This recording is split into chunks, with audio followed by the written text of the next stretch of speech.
AITA for not wanting to pay the extra money my MIL put for a gift I didn't ask for. I decided to give her such a gift too. So, this whole thing started about a week ago and I'm still kind of reeling from how absurd it all is.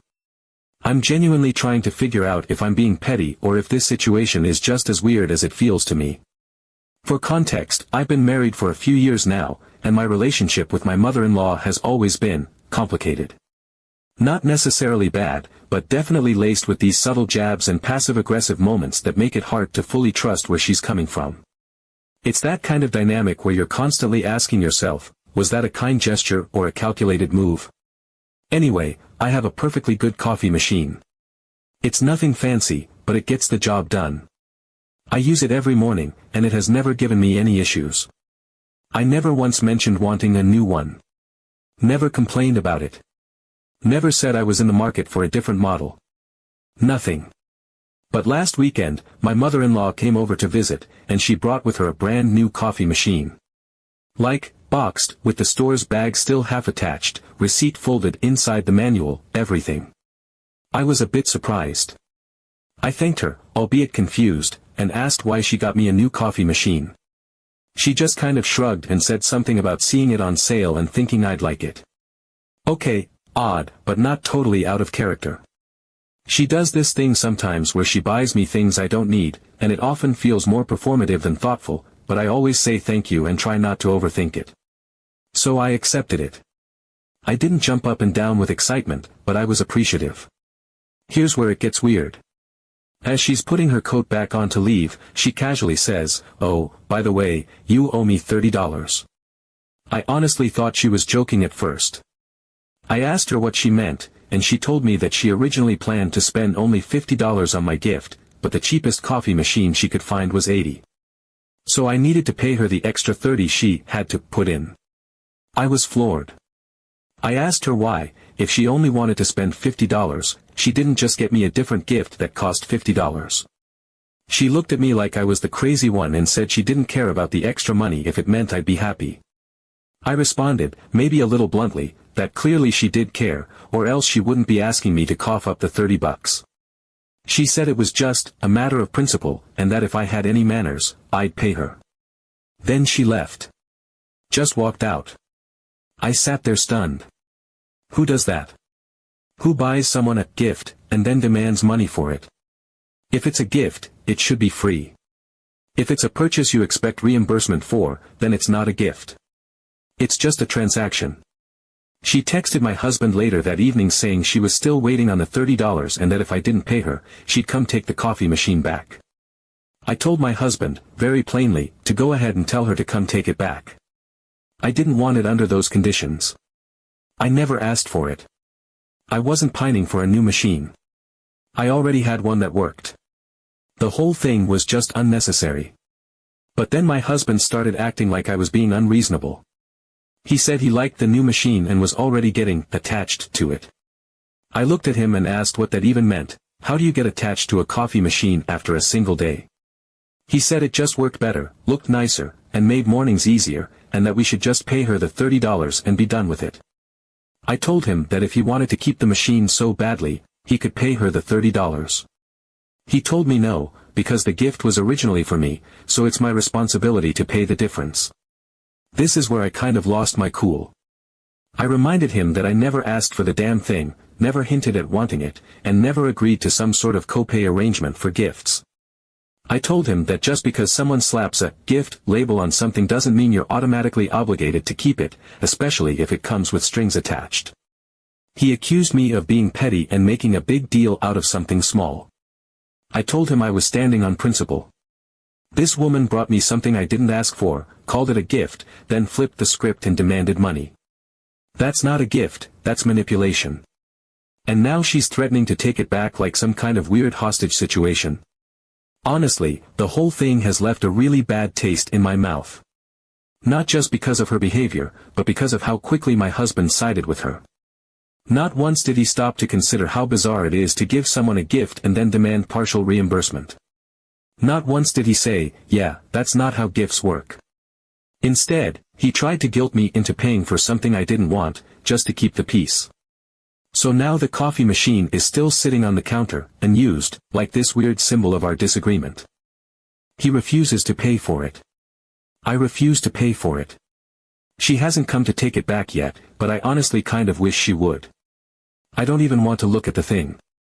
I've told a couple of friends about this and gotten mixed reactions. Some think I should just pay the $30 and move on. Others agree it's the principle that matters and I'm right to stand my ground. But I still feel like I'm living in some alternate universe where people don't understand how gifts are supposed to work. So, internet strangers, am I being petty? Should I just give her the $30 and pretend it never happened? Or is this whole situation as off the wall as it feels to me? Update 1. Okay, I didn't expect to be back with an update, but here we are. Buckle up, because this just spiraled in a way I did not see coming. So, a few days after the whole coffee maker drama, things had gone quiet. A little too quiet, honestly. My husband, Jake, and I were in this tense Cold War phase, him tiptoeing around the topic, me still irritated that I had been gaslit into thinking I owed someone $30 for a gift I never asked for.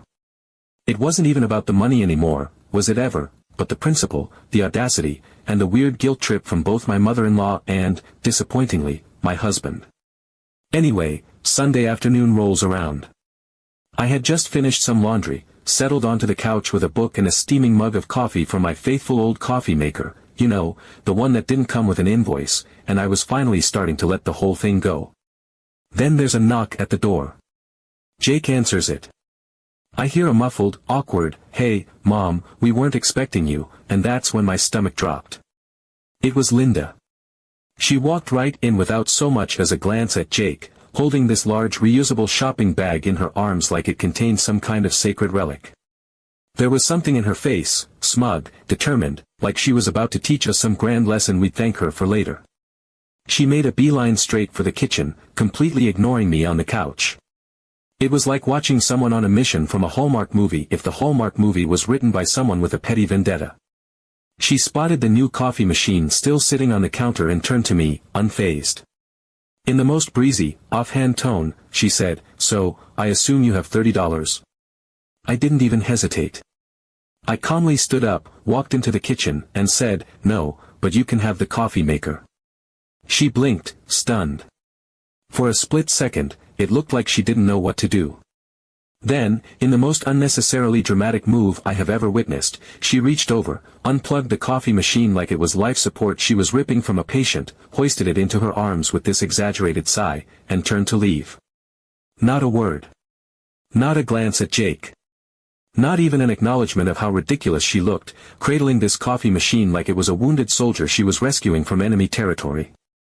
I stood there, just staring, stunned into silence by the sheer theatricality of it. Jake looked like someone had yanked the last Jenga piece from under his equilibrium. His arms hung at his sides, mouth slightly open, eyes wide like he couldn't quite believe what just happened. I almost laughed, but I was too annoyed. When the door closed behind her, the silence in the house was deafening. Then Jake turned to me, looking defeated, and muttered that I could have just paid her to avoid this whole mess. I shot back, again, that it was never about the money. It was about the principle. About not being manipulated under the guise of generosity. About not having my boundaries bulldozed because someone else thinks their gesture trumps my autonomy. And about not being put in a position where my choices were either pay a fake gift tax or be made to look ungrateful. He sighed, the kind of sigh that says, "I don't want to fight about this anymore, but I also kind of blame you for how it went down."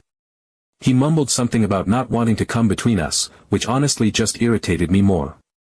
Because let's be real, he already had, by refusing to recognize how weird and inappropriate the whole situation was and by expecting me to quietly go along with it for the sake of his mother's ego. He sat on the couch, sullen and quiet, while I went back to reading, or tried to.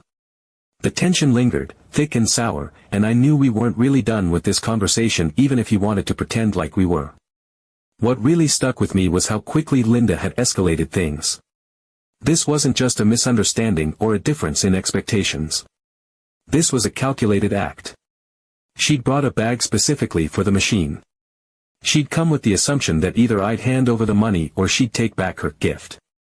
That wasn't an impromptu visit. That was a move. And here's where it gets even messier.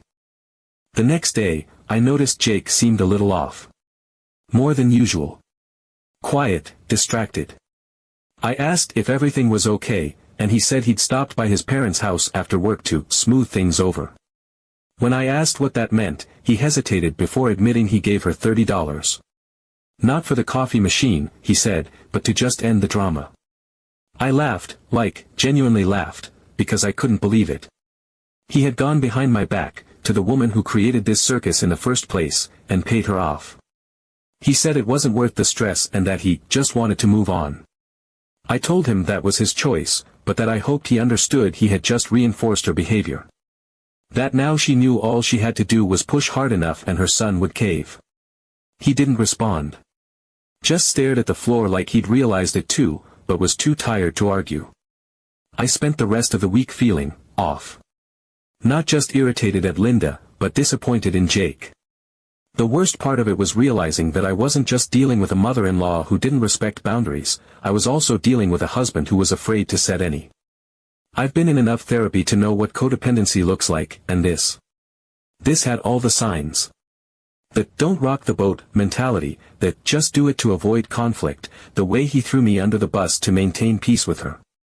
I started wondering how many other small moments I'd dismissed as harmless quirks or family dynamics that were actually part of a bigger pattern. I haven't brought it up again yet. I've been sitting with it. Watching. Paying closer attention to the interactions between Jake and Linda, and noticing the way he always defers, always placates, always tries to keep her happy even when it costs him, or me, something. It's not malicious, I don't think. But it is unhealthy. And I'm realizing that if we don't address it, this whole coffee machine saga will be the first of many. Anyway, I thought that was the end of it. Update 2. So, I've been stewing. Not just over the machine anymore, but over the entire circus act that unfolded afterward.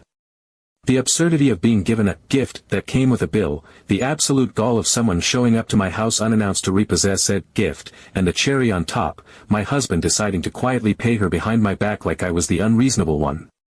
That was the part that kept clawing at me. Not just that Linda pulled this manipulative stunt, but that Jake let it happen. That he enabled it. That he didn't even try to hold her accountable or acknowledge how backwards it all was. It wasn't just a coffee maker anymore. It was a symbol of how warped their relationship is and how easily I can be thrown under the bus to keep the peace.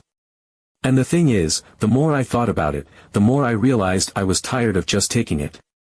Tired of being expected to smile politely while being dragged through this passive-aggressive obstacle course every time his mother decided to assert her dominance in the most backhanded way possible. So I decided that if we were going to start this gift with invoice game, then fine. I could play too. Linda's birthday was coming up in a couple of weeks, and I remembered a conversation we had months ago, where she went on and on about this gorgeous high-end juicer she saw at a kitchenware store. Not just any juicer, this was the Bentley of juicers. Sleek, stainless steel, multiple settings, self-cleaning, quiet motor. The whole package. She had swooned over it like it was a European lover from her youth. So I made a little mental note and waited for the perfect moment. And this was it. I drove out to that same store, found the exact model she'd mentioned, and dropped $350 on it without blinking. I wrapped it like it belonged in a window at Saks, crisp white paper, elegant gold ribbon, even a matching card with her name in calligraphy. Inside the card, I wrote something incredibly warm and sweet, because I knew that would make the payoff all the more brutal. I drove it over myself and handed it to her with a smile she didn't know was laced with venom. She was delighted. Beyond delighted. Gushed over how thoughtful I was, how touched she felt, how no one had ever gotten her something so generous and beautiful. She kept saying how it was exactly the one she'd dreamed of. It was perfect. And I let her bask in it. 2 days later, I sent her a Venmo request. $175. Half the cost of the juicer. The note said, since we're doing partial payments for gifts now, thought I'd follow your example. Love, your daughter-in-law. She didn't text me. She didn't call me. She called Jake, sobbing. She said I was cruel. That I was trying to humiliate her. That I had weaponized kindness and turned her birthday into a personal attack. She kept repeating the phrase, "I can't believe she would do this to me," like I had keyed her car or left a flaming bag of dog crap on her porch. Jake stormed into the house after that phone call, furious. He asked me what the hell I was thinking. I told him, very calmly, that I was matching energy. If his mother thought it was acceptable to demand reimbursement for a gift, then she had no right to be shocked, and the same courtesy was extended to her.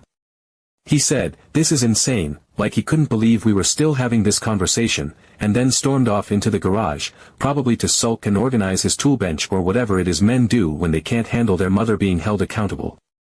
And then came the final act. Linda paid the $175. But that wasn't the end. No, she couldn't just take the L quietly. A few days later, Jake came home holding the juicer in its original box. Said she had returned it. Not to the store. To us. Complete with the ribbon and the card, now resealed in the envelope. Apparently, she told him that she couldn't accept a gift that came with a price tag on love. Update 3. After everything that happened, the Venmo request, the crying phone call, the dramatic return of the juicer, there was a strange, heavy quiet that settled over the house. Not the peaceful kind of quiet, the kind where things feel resolved and you can breathe easy again. No, this was the kind of silence that wrapped around you like wet wool. Thick, uncomfortable, and impossible to ignore. It wasn't fighting. It wasn't shouting or slammed doors or icy glares across the dinner table. It was just, nothing. A void. Jake and I moved around each other like two people waiting for the other one to blink first. We weren't arguing, not technically. We'd sit on the same couch but feel miles apart. Meals were short, polite. We weren't sniping at each other, but there was a tension so sharp I could feel it in my bones.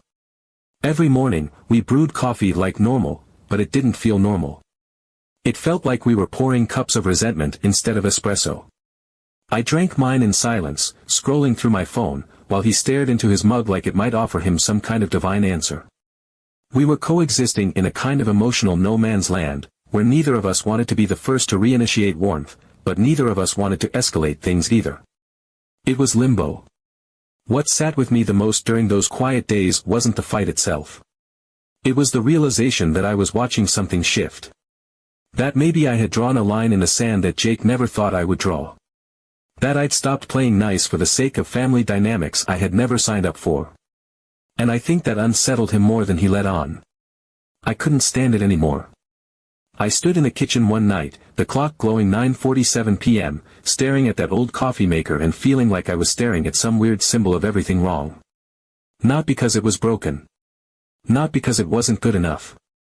But because it had become this quiet witness to a situation I never asked to be part of. I turned to Jake, who was sitting at the table scrolling through something mindless on his phone, and I said flatly that I was not going to spend the rest of my life being the woman his mother could manipulate through guilt-wrapped gifts. If he wanted peace in this marriage, it was going to have to be a two-way street, not me doing emotional gymnastics every time Linda decided she wanted to stir the pot. He didn't say anything right away. Just looked at me, and then went back to his phone. I remember thinking in that moment that maybe this was it, maybe this is how people quietly begin to drift apart. Not in a blaze of fights or betrayal, but in silence. In resignation. But the next day, everything shifted.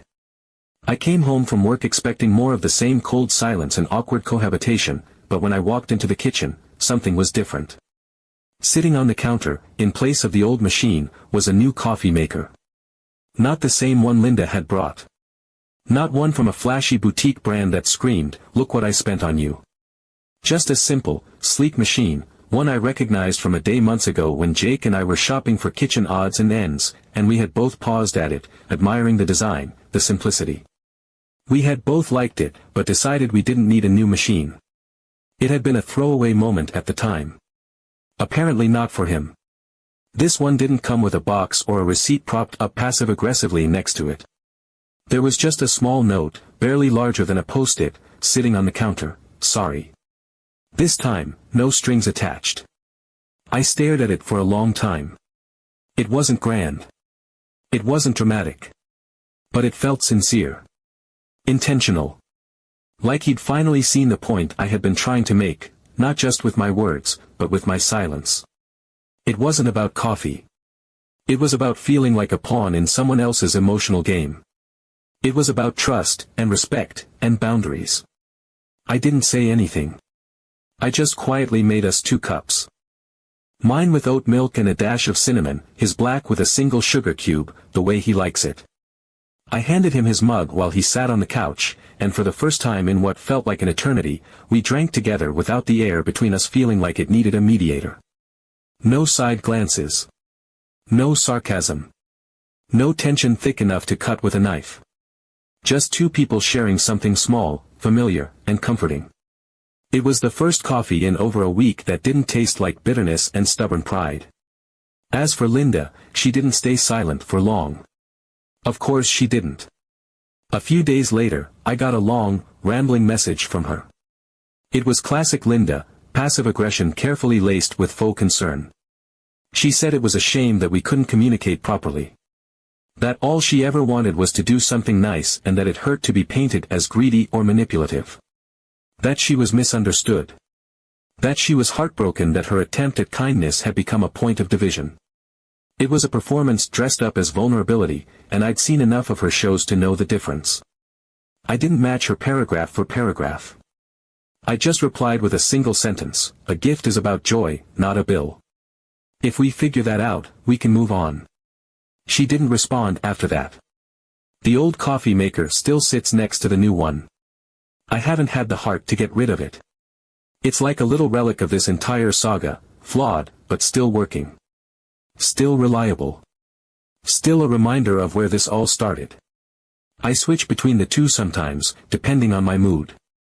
Not because one is better than the other, but because now, neither of them carries that heavy emotional weight anymore.